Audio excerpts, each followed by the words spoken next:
কি হবে? আজকে রান্না হবে পুঁইশাক চচ্চড়ি করব। পুঁইশাক চচ্চড়ি কি দিয়ে? এই যে পুঁইশাক তো কাটাই আছে দেখতে হবে। হ্যাঁ, কাটা আছে, গরম জলে ভেজানো আছে। গরম জলে ভেজানো আছে, এই তো পোকা টোকা না থাকে বর্ষাকাল তাই। আর পেঁয়াজ আছে, আর এর মধ্যে হচ্ছে তোমার সর্ষে, অল্প সর্ষে, পোস্ত আর তিল বাটা আছে। সর্ষে, পোস্ত, তিল বাটা। এখানে আলু কুমড়ো আছে, আলু কুমড়ো আর কাঁচা লঙ্কা চেরা। আর এই হচ্ছে ইলিশ মাছের মাথা ভাজা আছে। এই হচ্ছে ইলিশ মাছের মাথা ভাজা। ইলিশ মাছের মাথা ভাজা আছে। এবার দেখো কি করে করি। এই যে 5 ফোড়ন দেবো। 5 ফোড়ন। এবার হচ্ছে গিয়ে 5 ফোড়ন ইলিশ মাছের মাথা দিয়ে পুঁই শাকের তরকারি খুব টেস্টফুল। কিন্তু পুঁই শাক হচ্ছে এমন একটা জিনিস, ইলিশ মাছের মাথা আর যা চিংড়ি মাছ দিয়ে যদি রান্না হয় আর কিছু ভালো লাগে না। একটু আদা বাটাও তাতে পড়বে। আমি রসুনটা দেবো না, যেহেতু আমরা তো ইলিশ মাছের রসুন খাই না, সেই জন্য রসুনটা দেবো।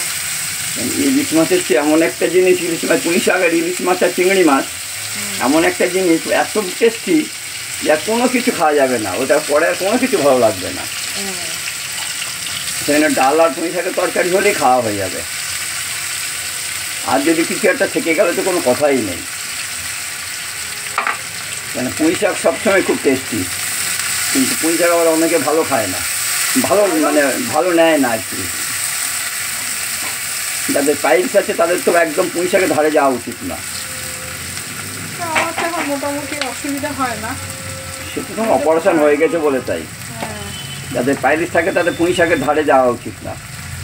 এই যে একটু হলুদ, পেঁয়াজ ভাজা হয়ে গেল, এই হলুদ দেবো। এই হলুদ পড়লো, অল্প করে নুনটা দেবো, পরে গিয়ে দেখে তারপরে নুন দেবো। কি ব্যবসা গরম। এই যে নুনটা দিচ্ছি, নুন অল্প করে দিলাম এখন। এইবার কাঁচা লঙ্কা এটা দিয়ে দেবো, আলু আর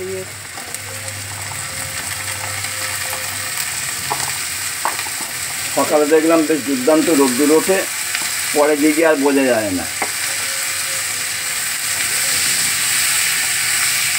এবার এটা একটু ভাজা ভাজা হবে, তারপরে পুঁই শাকটা দিয়ে দেবো, দিয়ে নাড়বো, পরে দিয়ে করতে দেবো। এখন এটাকে নাড়াচাড়া করতে হবে, একটু নাড়া হবে, নেড়ে চেড়ে। তাহলে এই ভাজা চললে এই ইলিশ মাছের মাথা রইলো ভাজা রাখা আছে, আর এই কুমড়ো আলু পেঁয়াজ দিয়ে কাঁচা লঙ্কা দিয়ে ভাজা চলছে একটু, নাহলে ওটা কাঁচা গন্ধ বেরোবে। আর এই পুঁই শাক গরম জলে চোবানো আছে, ধুয়ে গরম জলে একটু রাখা আছে। আর এই যে পোস্ত, তিল আর সর্ষে বাটা, ঠিক আছে, একটু আদা বাটা দেবে, ঠিক আছে। ঢাকা রেখে দাও।